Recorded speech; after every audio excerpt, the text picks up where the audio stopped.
What is your political philosophy? Are you a communist or a Marxist?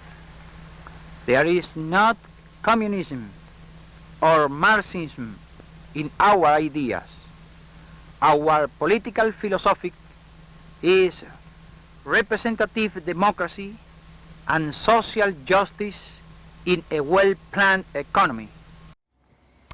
Well, you didn't think you'd hear that from Fidel Castro's mouth, did you? Erik Durschmied is with us now. Very good evening to you. Just what was the story? How did you find him? Well, it was very simple. I took my car. It was an old beat-up Volkswagen, and I drove all the way from Canada into Cuba and drove down to the mountains. And I figured somehow or other I will get hold of this man. And they've pulled me out of a car, and I told them who I was, and they said, well, come with us. And it took us 3 weeks to get up the hill.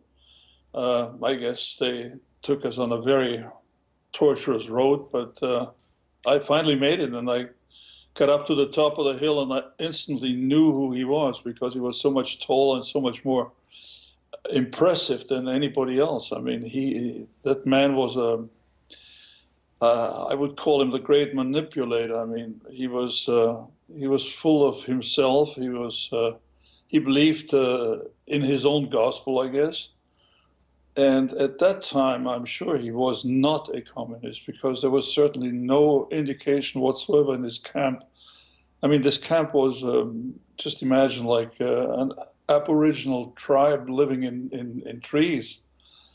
And there were never more than, the whole myth about the great forces of Castro. There were never more than 200 people at the most in the camp. There was no other front. Remarkable that that merry band could go on and take the country. But look, what were the sort of attributes when you observed him? Did he look like a brutal man, a liberal man, a thoughtful man, reflective man, or just an alpha male lording it over a gang? What was the sort of impression you had? Well, in the beginning, I guess I thought of him as a sort of a bandit up in the mountain, almost, a revolutionary, I guess. I've never met a revolutionary before I met him. And, both of us were quite young at the time. I mean, he was 4 years older than I am. But we struck it off quite well, and I stayed several months with him, and it was quite an amazing time. I finally got to know him well, and I'm sure he was very sincere in what he was trying to do. What happened later to him, I mean, is something else. But in these days in the mountains, I think he was like Moses coming down from the mountain. Wow! So it was this sort of he had one weapon which nobody understood at the time, neither the Americans nor certainly not Batista. He had his voice, and his voice was every night on a radio. It was called Radio Rebelde. That was all that camp was all about. Hang on, were you, Erik? Were you fooled by him, seduced by him? Did you find yourself as a sort of going native and supporting the guy? Sounds like a bit. I was certainly impressed by him. I mean, he was so charismatic. I mean, he was incredible. I guess he manipulated everybody. But I think at the time, and I said it many times, at the time he was really sincere. I've met him on a few occasions later on. He invited me back, and he opened all the doors for me.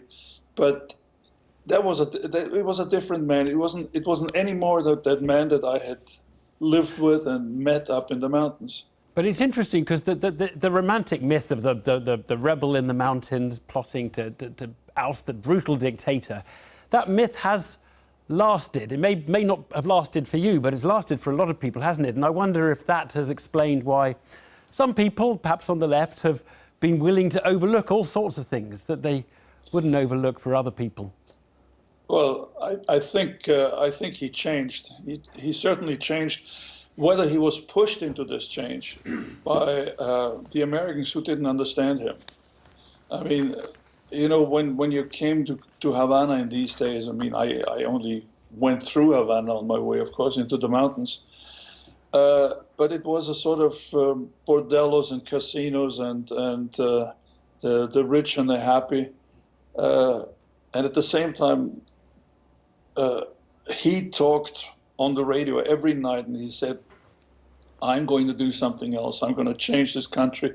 We're going to be free. We're not going to be any more linked to the Americans. There was this joke, there was a story going in Cuba about what's the longest cow in the world, and the answer was the head is in Cuba and the others to be milked are in the United States.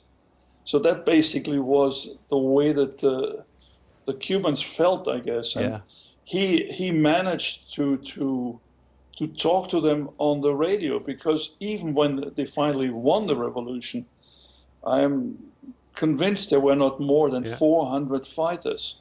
Erik? Batista had an army of 30,000. Erik, very good to talk to you. Thank you very much for that.